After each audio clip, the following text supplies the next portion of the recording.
Welcome everyone to this at-large webinar on ICANN Global Public Interest Framework and its relevance to the at-large.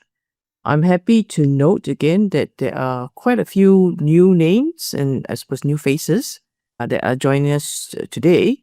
So I'm very happy with that. And I also would like to note that there are a few people from my region, the APAC region, although this time is not particularly conducive to my region. Welcome.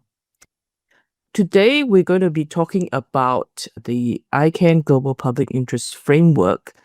And I believe that's important because within the ICANN bylaws, there's a provision that says basically the ALAC is to consider and provide advice on the activities of ICANN insofar as they relate to the interests of individual end users. Right?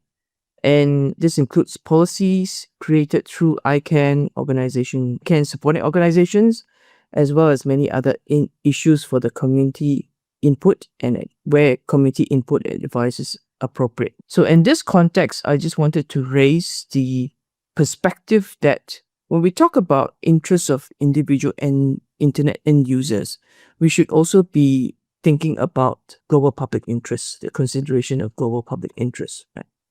So we have this thing called the ICANN Global Public Interest Framework, which is something that the board spearheaded some time ago. And in fact, it was actually driven by Avri Doria, our speaker today, right? Which is why she's the perfect person to take us through this framework. And then we want to explore how the at-large can use this framework to support our considerations for global public interest in things that we do, especially when we consider policy recommendations that are being developed through the community consensus process. Okay, I believe that Avri is happy to take questions, but I'm going to suggest that we leave it to her to pause during different parts of her presentation, and that would indicate that she's happy to take questions at that point in time, rather than interrupting her incessantly. So without further ado, I will hand the talking stick to Avri. And I believe she doesn't need any more introductions, apart from the fact that she is our co-chair of the At-Large Consolidated Policy Working Group and also former ICANN board director. Over to you, Avri. Thank you, Justine. Thank you all for being here. Let me switch to sharing my screen so that I can start the presentation. And I will try to speak slow enough, but if I get it all excited about the topic, I might start running ahead. And if I do that, I'm sure someone will call me back. Okay, and what I'm looking for here is the webinar window. So to some of you on the AP, you will have already seen an earlier version of this. So don't be surprised if some of it looks familiar, though I have added stuff since you saw it. So it's not a complete duplication. One of the things I like to do, and I get different funny pictures, is I've started asking the various AI kids, the apps, to give me a picture that answers a question at the beginning of a slide. And I thought this one was curious. I asked Grok to please create a picture that shows ICANN history of concern for the global public interest. So it was actually very nice and talked about caring since 1998 and continuing concern in 2026. So I thought it wasn't a bad little picture that Grok gave me. So anyhow, the slides are available in several ways. Okay, so the questions that I'm going to ask is look briefly at the origins of the Global Public Interest Framework. Why was it developed? How does it work? Does it work? Then I'm going to look at how has the ICANN board used the GPIF in its decision-making? Have a tool. Does it use it? And if it doesn't, what do they want done with it now? How can the at-large community leverage the GPIF, the Global Public Interest Framework, in its own policy and advocacy work? And I have one or two slides where I'll look at that being very much the concern within the Consolidated Policy Working Group is how do we get our point across, and is this part of our toolkit? And then look at what opportunities that are available to experiment, to evolve, and to shape the application of this. It was a pilot. It ran through tests. It's now whatever it is now. And how do we take it further? So that's the general agenda, as it were. So the past, where it came from, what it centers on is a discussion that was going on, and I'll look a little bit at the history of that, on ICANN is committed to the public interest, is committed to the global interest, global public interest. The Articles of Incorporation are really quite specific and have phrases on it. The bylaws require transparency and explanation of basis for decisions pointing back to the global public interest. So in a very strong sense, the global public interest is a requirement for us. Now, how do we live up to it? How do we deal with it? How do we know what the global public interest is? For probably the first 10 years of my involvement with ICANN, two of my favorite subjects were human rights and global public interest. I won't talk about human rights at the moment, though that's usually one of my favorite topics of conversations. But with the global public interest, you could count on there being at least one person in the group that would immediately raise their hand and says, what's the global public interest? Who's global public interest? How do you define the global public interest? Sort of one of those ready-made questions to set one off. And indeed, ICANN worked for a long time on the global public interest. And it is one of those things that we all know it when we see it, but we all see something different. And so how do we know what the global public interest is? In 2010, the ATRT did not view itself as a body to have the requisite skill to subject matter expertise to establish a definition that should govern ICANN's decision-making. So with that kind of statement from the Accountability and Transparency Review Team, something had to be done. We couldn't just keep spinning about trying to come up with a definition that we didn't seem to be able to develop. There was another attempt, though, in 2016 to try it, and it didn't. So in 2019, the board basically took up the task as it being within board guidance mandate and said, we've got to do something about this. And so what has come out of it, and these are and by the way, all of these do link to the documents. I was fairly careful to try and get them right. So if you do download the slides, you should be able to jump off to any of the documents that get referred to. But there is a framework and there is a report, and I recommend them both. Okay, so one of the things that got built was a framework, as I said, and it contains a checklist. And the checklist basically sets up categories of issue, because the decision had been made that we find our public interest in the commitments we've made. And as we have made commitments to a mission, we have made commitments to a certain way of working, we have made commitments in the bylaws to all kinds of principles, and that in living up to those principles, we can basically believe that we're living up to a public interest. We have defined them as being in the public interest. We have consensus on those principles being important. They're the ones that we put in our bylaws. They're the ones that we put in our articles.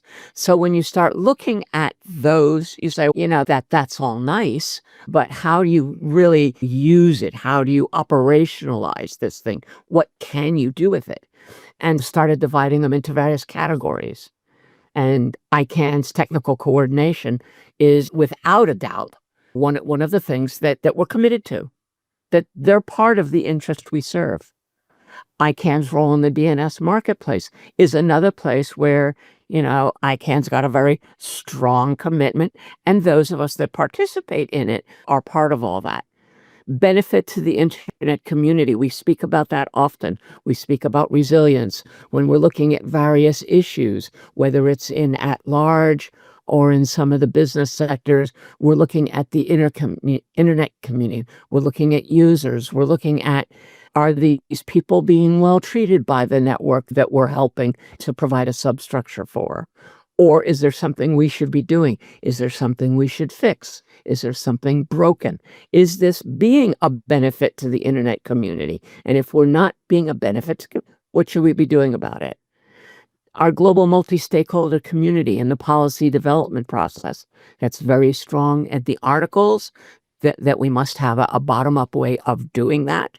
And we have built a whole set of principles and practices and habits and such around the multi-stakeholder process as we define it.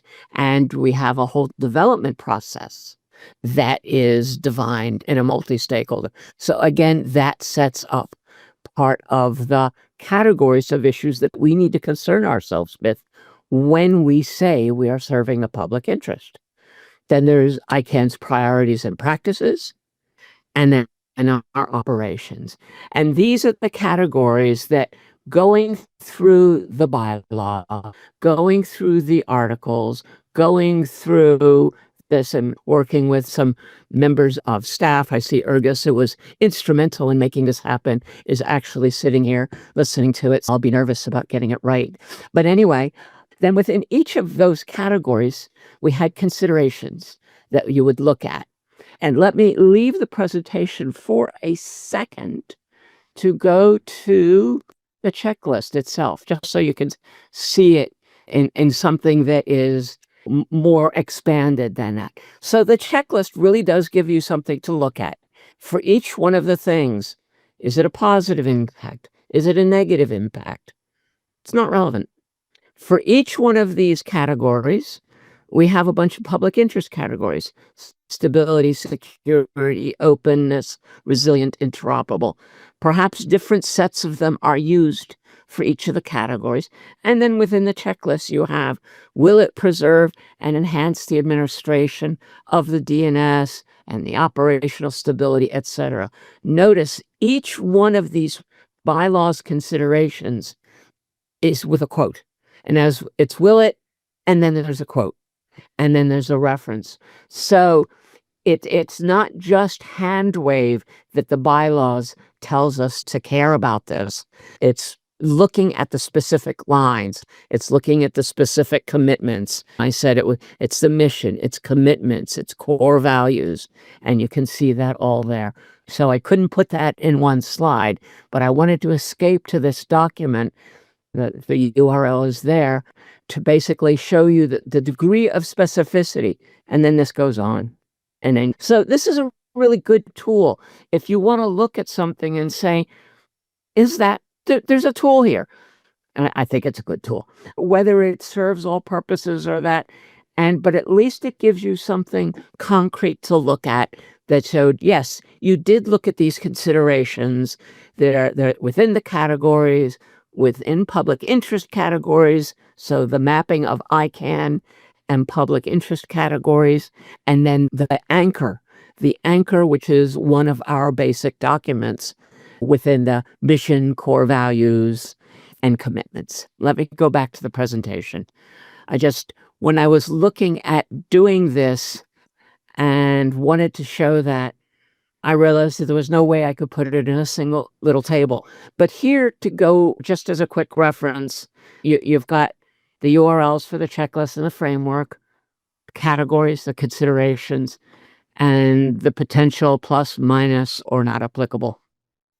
So this is a good sheet to tell you, when you're looking at it, what are the things that are being looked at. Now, let me see, what was the next slide? And I'll stop here for questions on this, because this was the past. This was the history of how the thing.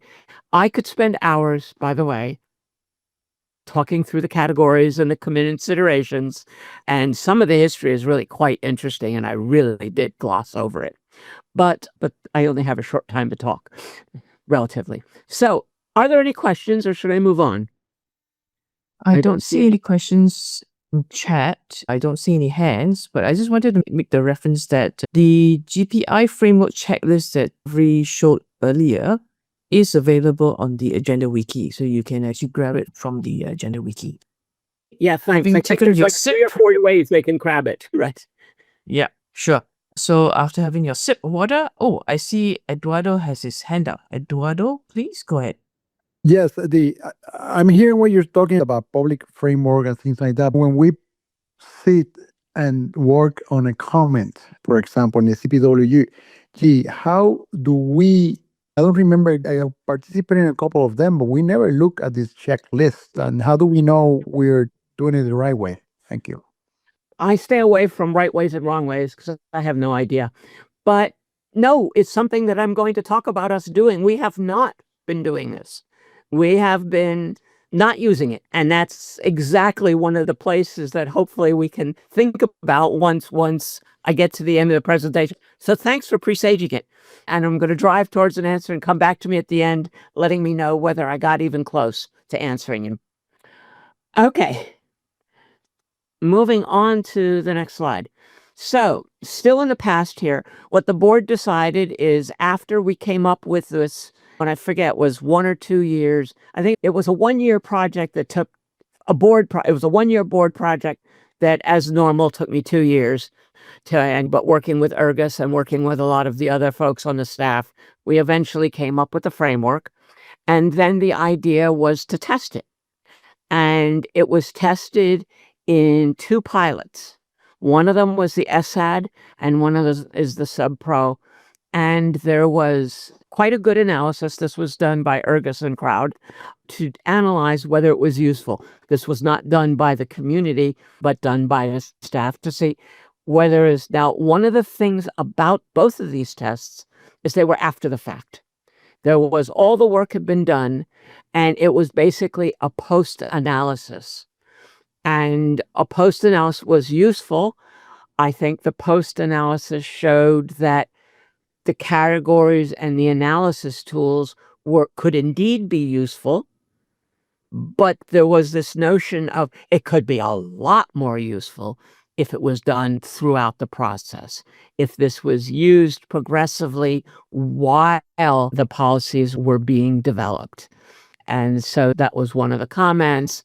And one of the things that came out of that is that if this is really going to be useful, then we've got to get the people that are developing the protocol, not the protocols, developing the policies, need to be using it, need to be telling us that there's that moment in the board's process where they've seen all the recommendations, they've seen all the comments, they've seen everything there is to see, they've thought about it for months on end, and now they come to a point where they realize that they're the only point in our whole process where all the various threads of the community come together and they have to figure out what is in the global public interest. We can help them, we can give them statements, we can give them advice and all kinds of opinion. At the end of the day, it's the board that's stuck with trying to balance what are the various global public interests and what is the ultimate result of that. And they have to do all those kinds of things. We get to each do my silo. Our perception of the global interest is this. They need to take all the silos and tie them together. So the more information they have from each of the silos, perhaps the easier it'll be for them to get it right. I don't know. It's a speculation. So I started looking for it, started in preparing this, sort of had an expectation that I would see that over the last couple years, since this had been developed, that the board would be using it. Because in every motion, in every decision that the board makes, there is a rationale section. And the rationale section is the place where global public interest is considered. And indeed, you find threads of global public interest being considered by the board all the way through their rationales, but you'll find very few mentions, if any, to the global public interest framework, whether it's used as a background information or not. I cannot tell. It doesn't seem to me that it is being used, and perhaps, and as I say, I do not find evidence of explicit use. And so what I'm wondering is whether a decision made that this would be more useful if done another way was a good reason to not use it until the rest of us start doing it and giving input in terms of it. I really don't know, but it was something I was actually hoping to go through, and I read a lot of the rationales on a previous on the motions of the last years. So it's not in use at the moment, at least not in any formal sense. And this is where, as part of the review, as part of the group that helped put it together, I wonder, what can we do? So I started looking at, if we want to try and preserve, if we want to try and make this useful, what do we need to do? What would ALAC need to do? And I come up with what I'm calling the task. We are constantly in At-Large and ALAC and the CPWG talking about what is the benefit or harm to end users. Is it beneficial? Is it inclusive? Is it supportive of underserved communities? Is it supportive of human rights? Those are the same questions that the Global Public Interest Framework is asking. And the Global Public Interest Framework, the GPIF, gives a framework within which you can ask those questions and have all of them in front of you. And so that's one thing that we could start doing. It fits already within our assigned work. In other words, as one of the co-chairs of the CPWG, the Consolidated Policy Working Group, I'm constantly asking the question, have you shown the benefit or harms to the end users? How have you shown it? Can you see it? And the other thing is ICANN's global public multi-stakeholder community and policy development processes. We participate in those. We give advice dealing with what, not we, but ALAC gives advice dealing with those and such. So how that's the diversity, respectful, inclusive, innovative, etc. Those are the values that we're supposed to be making sure are maintained in the work that we do, in the decisions that we make. So this is another one, and it's another one of those questions that comes up in the CPWG when we're deciding, do we want to send a comment in on this one? Do we want to send a review? Or, no, this one's really none of our business. We don't see any issues, etc. We don't need to. So this is basically a tool that the leadership, ALAC and At-Large, have been looking at and say, can we use it? Remembering that there's a certain commitment from the board in terms of, if people bring us GPIF analyses, we'll pay attention. At least I believe that there's that sort of commitment in having put it forward and having said, it really needs to be done all the way through. It really needs to be looked at all the way through. We can't do it on our own at the very end. We just don't see it. We could certainly ask the staff to extrapolate and do it, since they have been sitting side by side with the policy people all the way. But we really want it from the community. We don't want to ask staff to be the ones that do this as an end game. It really needs to be considered along the way. So this is one of the ways where the at-large community can look at how they would leverage it and such. So it becomes possible to work with the checklist, to evolve the checklist. In other words, that's Rev 1.0 of the checklist. It's not something that has been extensively worked with by the community. It's been talked about with the community. We did very many webinars on the issues involved in the checklist, in those questions, in the categories. And I'm sure that my face is on many webinars over those previous years talking about the checklist itself, the details, the questions. And many times Ergus's vision is there explaining. So there's lots of material out there that explains all of these things in every bit of gory detail one could want. The other thing, though, that I say when you're starting to work with this is don't rely just on the quote of the fundamental documents that make up this. It's my belief that all of us that are active participants here, and this is me getting preachy, should read the foundational documents once a year. It's amazing how easy they are to forget.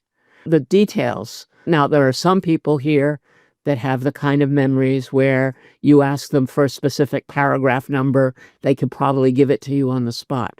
But for most people like me, I need to read them every year, otherwise I don't remember what they say. Not really. But certainly we have to learn them. And one of the things I thought about when looking about what at-large can do, and because we're always organizing the fellows and organizing the others, is perhaps put some study groups together on trying to understand this better and make it better, especially once people start to use it and you see what works and what doesn't, and it gives you a chance to evolve and shape it. So those are possibilities that can be looked at. And then I'll ask questions after this. So, the GPI toolkit, it was last updated in March in terms of the website. I personally felt that it hadn't been getting, when I was asked to come back and give a talk on this by Justine, I looked at it, and the more and more I searched for activity, the more and more depressed I became in terms of that. And I kept telling her, and she said, just do it. Okay, I'm doing it. But so this is the other side of me, which is, it was a nice idea. We built a GPI framework. We have a good checklist. Like anything else, you build it. If it's not useful, it won't be used. So is it useful? Can it be useful? And it's a question that I still ask. I think it can be, but I have a certain amount of bias in its degree of being useful. It's something I actually ask other people to look at. The next piece goes into specifics, so let me stop again. Yeah, thanks, Avri. There is a question in chat which I will pose in a minute, but I do want to point out the fact that I personally also have been asking about this global public interest for many years, right? And in my role as that liaison to the GNSO, I also posed the same question there. And I'm happy to say that GNSO is now, they started earlier, but they have made steps to now include a number of resources and checklists into the charter for every single policy development processes that they initiate from now on. So you'll see that in the DNS abuse mitigation PDP-1, there are 4 of these checklists or resources that has been included as a task for the PDP to consider when they are developing their recommendations, the policy recommendations, right? So the first one is this global public interest framework. The second one, which is pertaining to the question that David has in chat, is the human rights impact assessment, right? So there's 2 others which we won't go into today. So the question that David asks is, let me see, what is the relationship between the ICANN global public interest and the United Nations Universal Declaration of Human Rights? Okay. I won't go into that deeply, but we have a bylaw and a framework under which ICANN needs to deal with, understand, support human rights. And that's a much longer conversation about that particular framework, that particular bylaw. But I suggest I'm not one of those that remembers the numbers of the bylaws very well, but it is I believe it's in the commitments. But anyway, and that is included as part of the framework. So the framework includes not the Universal Declaration of Human Rights itself, but includes the ICANN bylaw that commits us to a certain attitude about and certain support, etc., of the within the global interest to the Universal Declaration of Human Rights. And as I say, that's interesting conversation, a much more complicated thing, because we spent months, and I don't know if any of the people that were on that bit of work spent months coming up with how were we to look at the Universal Declaration of Rights and the business commitments, the business requirements, in a sense that made sense to us. We did not want to be a human rights imposing. In other words, imposing human rights activities on registrars and registries. That wasn't the point, but we needed to behave in a human rights consistent manner. And I'm hand waving on that now. It'd be a lovely thing for either me or one of the people that worked on it to do it could do a whole hour on its own, the linkage between the two. There isn't linkage, but I really like that they didn't depend just on the linkage, that the linkage is there within the global public interest, but it also required an impact analysis, because human rights impact analysis were not specifically called out in the global public interest framework. So I don't know if that answers it. There is a linkage. It's tenuous. I'm glad to see that both got listed so that we didn't have to always be resting on that. I'll move on. So anyhow, I wrote this up and then decided, no, it's not. And so the starting point, and as Justine was mentioning, the DNS abuse mitigation PDP-1 has a connection to the GPIF. It's basically inviting a such. So what I am recommending, and it's not work that I've done, here I've taken a snapshot of just one picture of the presentation in ICANN 78 that was done of the public interest by category recommendations mapping. And there's several of these. And what I am recommending is the two things, is that anybody that's working on that should absorb the analysis that was done. It's in the ODA document, and which is full of very interesting information, but it's there. And I believe that it's an important part of the sort of getting yourself started for people that want to work on this particular issue. I believe it's an important part of getting yourself started. Look at the analysis that was initially done there.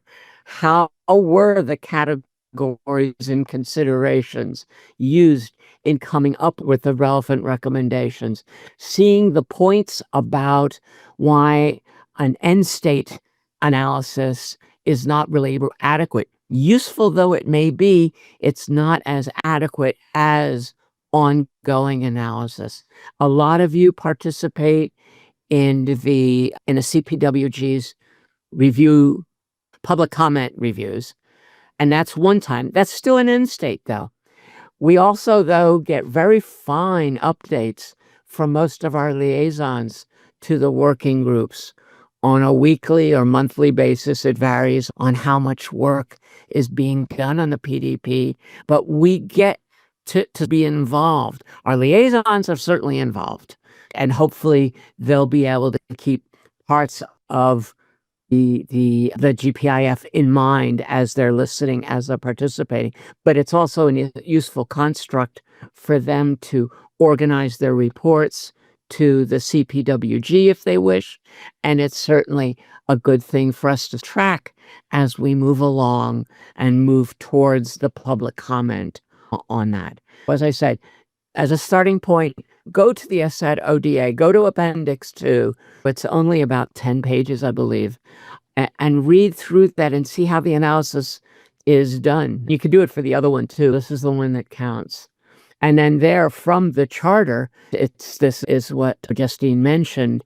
It's that the working group is expected to consider potential impact of any recommendations on the global public interest.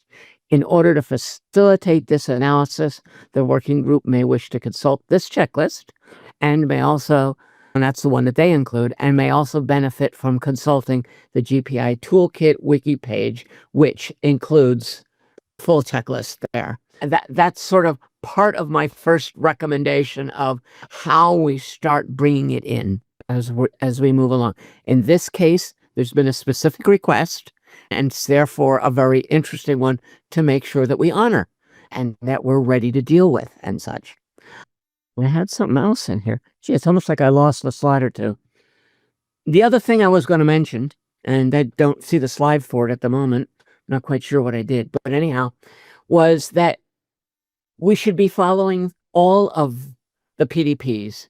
In other words, as Justine said, that all of the PDPs over time are going to have this sort of, so it looks like GNSO, for whatever reason, has made the commitment to honor the need for a global public interest impact assessment, and we'll be doing that.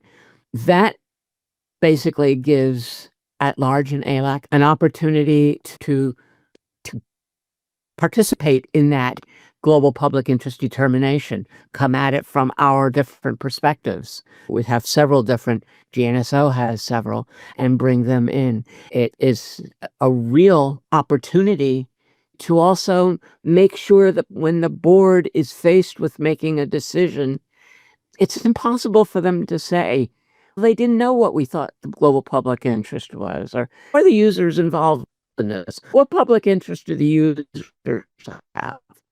You know, and if we're doing our homework, if we're submitting here, write a long rambling report, it really lets you pick out a few things that are necessary. As I say, check out these reports and see how they can be useful. And so that's how I see that At-Large and ALAC and CPWG connect. I had a couple other slides. I think I lost them. I think I probably already said what I was going to say about them, but I'm curious how I did that. Let me stop here, even though I have a little bit of time left, and start opening myself up to questions. Yeah, thank you, Avri. There was a question from Maciek. Maciek? Hello, I'm here. I just wanted to ask whether can you point out some case studies that you remember when the human rights issue and the GPI have actually overlapped with the business issues in the community? I'd like to explore whether it's not always a conflict, and possibly it's best to avoid conflict in this case. No, I don't think we've done it enough for me to have case studies to be able to give you.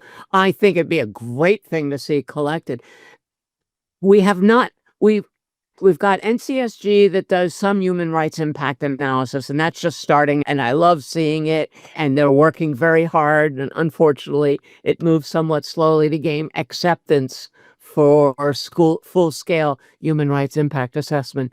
As I started at the beginning with this, we haven't been using this GPIF.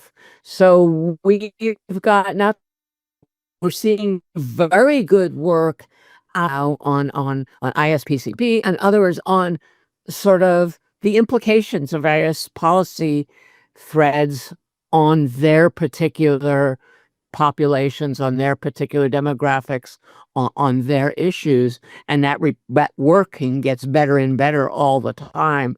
And we don't really have much that matches them. We're producing some very nice reports in CPWG. We tend more towards perhaps arguing on interfaces and the technical, and a little less on the global public interest. But perhaps we can add that element now. But I'd love to see a half year now for us to build those. Yeah. I will give the floor to Cheryl, and then I want to make a comment after that. Okay, I'm not sure I can answer your question there, Avri, so no, I'm not going to find any evidence of it. You are correct in what you have been saying. And to that end, I would like to pose a question, although it's not a piece of new information, it's more of a start of a discussion, perhaps. And that is when we can look at the global public interest framework. If looking at a policy development process, I think, first of all, it's great to see things like a commitment to at least some degree of it being done by the GNSO, but as at large, the ALAC should be watching how it occurs and when it occurs. And I think if we can identify some particular milestones or points in a process, which is not, as you described some of it, after the fact, but more when during is it most advantageous to go through the checklists? And in particular, should we be asking, if not demanding, that a statement regarding the degree to which the checklist has the yes, no's, maybes, and not applicables, should that not be a standard part of any report of a policy development process? Remembering that a final report in a policy development process is a fairly formulaic thing. It has a various approach to what its recommendations will be. Right up the top of the document, is this not a piece of standard information that we might start asking for to be included? Thanks. Thanks, Cheryl. Avri, I don't know whether you want to respond to that, but I certainly would. Okay, I'll only give a short one, but then I bet you have a better one. I think that's what I was trying to say, is that what you asked when, I think from the very start. I think as it's developing, these are questions to keep in mind during the discussions. Not all of them are applicable. I'm not saying we should be doing the checklist at every meeting, but we should keep aware of it and follow through. I think certainly then, hopefully we would have gathered enough material that when it comes time to write the comment, we've got something to look at and build on. But Justine? So the way that the GPIF framework has been handled so far in the GNSO is, in the past, right, there's been just kind of reference to it, but the assessment of it has been done at the tail end. So after all the recommendations have been worded, the policy recommendations have been worded, settled kind of thing, then they do a check on against the GPIF framework. And so that's at the back end of it, right? And then, but with the change now is, in addition to the GPIF being included in the charter as a specific task for the PDP, they are now front-loading the assessment. So as and when charter questions in the PDP get discussed, they will then come up with what they call strawman text, so unsettled text, right?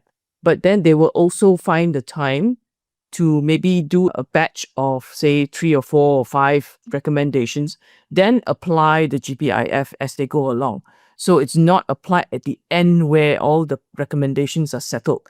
So I think that's a good way to do it. And I think from now on, we're hoping that our reps, at least our representatives to the PDP-1, will be bringing those discussions back to CPWG to say that the PDP has come up with 3 or 4 or 5 recommendations, and then now they're doing the assessment of the global public interest, human rights, and the other ones as well at the same time. So that if there's any need to, say, tweak the policy recommendation because it has an impact on human rights or global public interest, then we can do it then, right? Rather than wait to the end when everything's settled and then you have to undo a lot of things to get to where you want. And the other thing about putting on this webinar, for example, right, it is to just make the at-large community aware that such a thing exists, because Avri very rightly pointed out that it's been around for quite a few years. It's just that it's left by the wayside and not enough people are using it. So I want to take this opportunity to also ask the at-large community to use this checklist, especially now that they're being applied in the policy development process, right?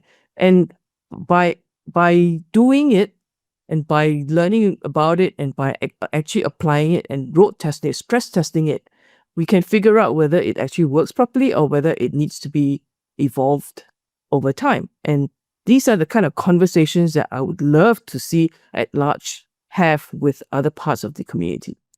You may want to look at some of the information that's in some of the other documents. For example, okay, we looked at the checklist, and that's been useful.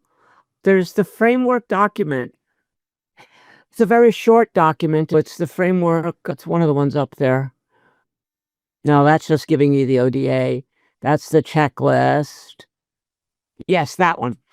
This one, it's a simple document, but it's a really good place to get a quick view of the background. It goes into the background in a very communications proper manner, and then opens up expectations, etc. So just if quickly or slowly go through. So you've got the background there.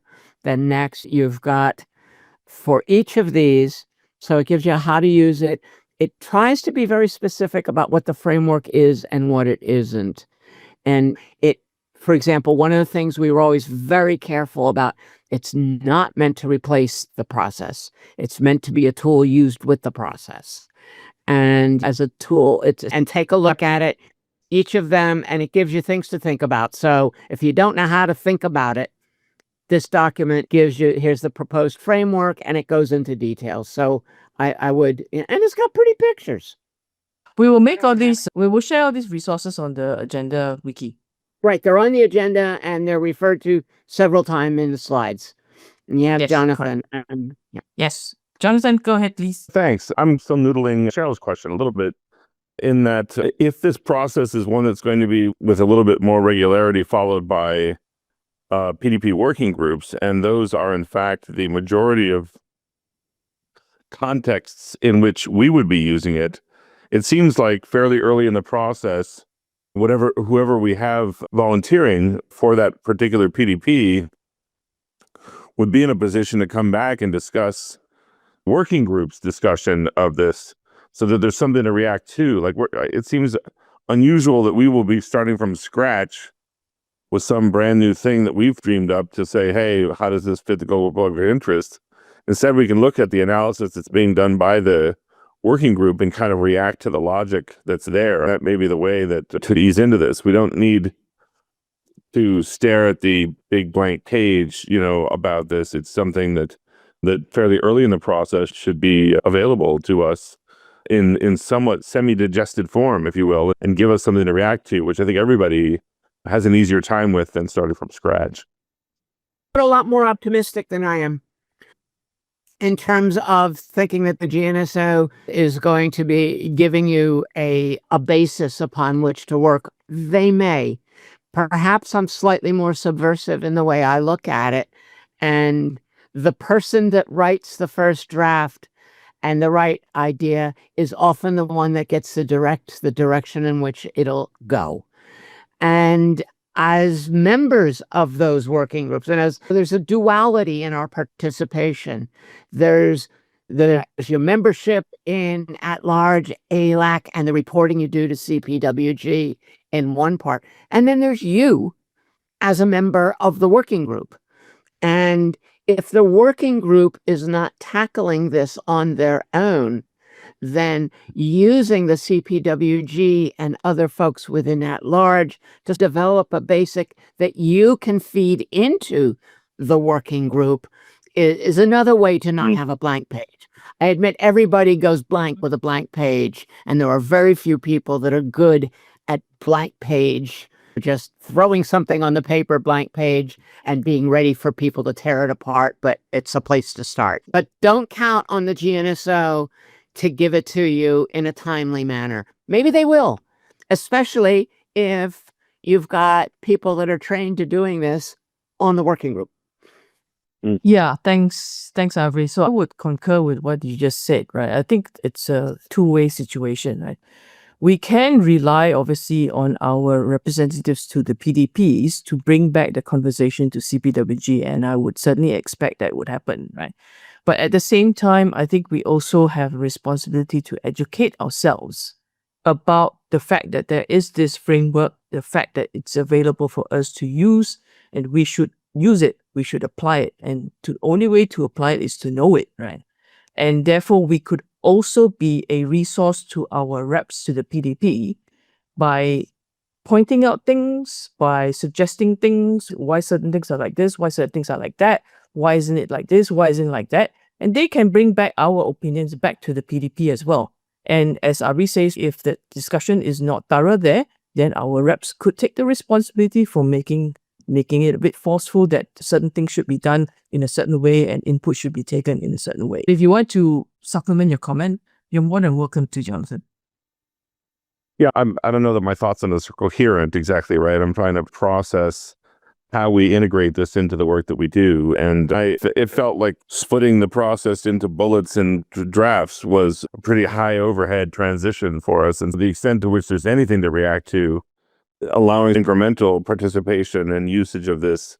You say the way to learn, I forget what you said exactly. The way to use it is to know it or something.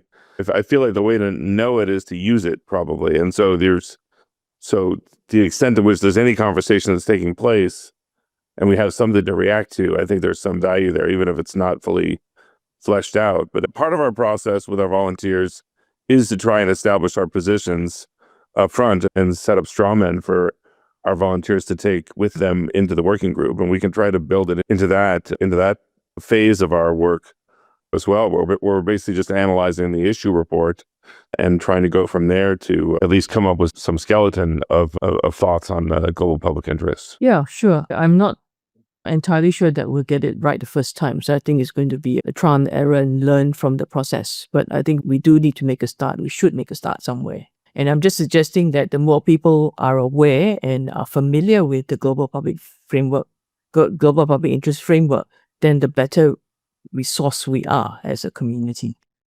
And I think that's partly why I certainly agree. It's important to be doing. It's important to take any other vestiges, representations of it that we see and analyze them. I think also, though, we need to study it. I mean, it really is more complicated once you start looking at all the pieces to interpret what's going on that basis. We have the bylaws and such as the anchors. Then we have the checklist and such as intermediate language on trying to explain how those bylaws and such can have considerations in the policy world we're looking at. But there's still a jump to be made all the time in terms of how you go from the theoretically possible to the in this PDP, there is the issue on page 24 that is a clear instance of, and finding those. And I think that's one where seeing where other people have found them is important, but also getting your own experience at trying to identify them, trying to identify when an issue falls squarely in one of the GPI concerns. Along that same vein, I wonder if is there a flavor of the global public interest that's going to be more our voice than another one? In other words, is everyone's view of the global public interest, is the framework sufficient to normalize those perspectives? Or are we still going to have the registrars having one idea of what the global public interest is, and we still have another idea of what the global public interest is by virtue of the people whose interests we're meant to represent? This can't be an exercise in pure altruism, for lack of a better term, right? To some extent, it's going to have to come from our voice with a little bit of a finger on the scale toward the plight of end users or something like that, rather than something entirely objective. I think I agree with you, except that I don't think it's a finger on the scale.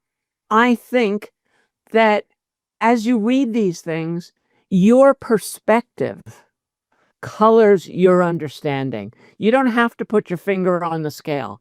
If you are reading it with, how do I get my company the maximum amount of profit without having to deal with this nonsense, then yes, you'll look at it in one perspective. If you're looking at what I have in front of me, how do I use it to serve the end user concerns, you'll have a different perspective.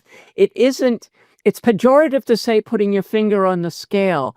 What I don't think is perspective, and it's one of the keys to multi-stakeholder, is we each come in with our own interpretation. Now, very few of us are good at general exegesis, where we could see everybody's point of view, and therefore they're all the same to us.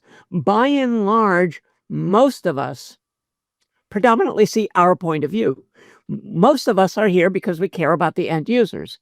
And if that is the case, then our perspective on it will be colored. And it isn't really putting your finger, it's making sure we can state what our interest is and what our understanding is in a lucid manner. And I see the Ergus put a comment in, and I'm sure that's good. It's a tool. Yeah. Yep. Thank you for that conversation, Jonathan and Avri. We've got 3 minutes left. So I'm just wondering whether anyone else has a question before we wrap up. Yeah. And please do complete the poll. I think it's important. As Avri pointed Yes, out, please do. the framework is a tool and it is meant to evolve over time. Any application of it will likely not be perfect. Nothing's ever perfect. At any time, as there is a degree of subjectivity. The way to help make it more objective is to keep using it and make explicit mention Of the GPI considerations. Sorry, Avri has frozen again.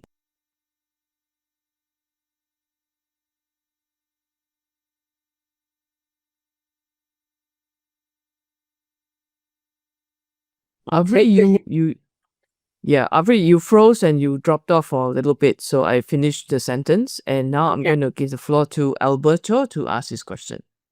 Alberto, you have the Sí, floor. en realidad, Alberto Soto para registros. En realidad no es una pregunta. A mí nunca me cerraba el derecho público global, y me quedo pensando siempre, pero ahora escuché el derecho del usuario. ¿Por qué no me cerraba? Porque el derecho público tiene que ver con salud, seguridad, educación pública del individuo, estamos hablando. El global, normalmente cuando alguien habla de derecho global, tiene más bien con la paz mundial, con derechos humanos, con protección del medio ambiente, etcétera. Cuando hablamos de derecho del usuario sí me cierra, porque es nuestro objetivo, digamos. Y evidentemente, y creo también que el derecho público tiene que ver netamente el Estado, porque que sobrepasa a otros justamente por ser de derecho público común.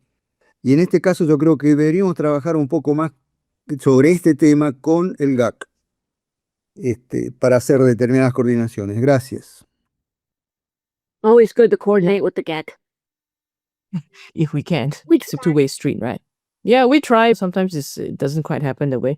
But thank you for that comment, Alberto. And I think you're right. I think that there are quite a number of aspects of the global public interest that can apply to end users. I have certainly used that angle when I make submissions to a PDP working group in the interest of end users. So I do believe there is definitely angles for us to use that. Okay, so seeing as there is no other hands up or questions in the chat. Okay, so Avri, I give you the last word before we wrap up. Thank you all. Please use it and please feel free to come talk to me. Okay, very good. Nice and sweet and short. All right, so thank you everyone for spending your 75 minutes with us. Thank you also to the interpreters and our staff for always a job well done. I hope you found this useful.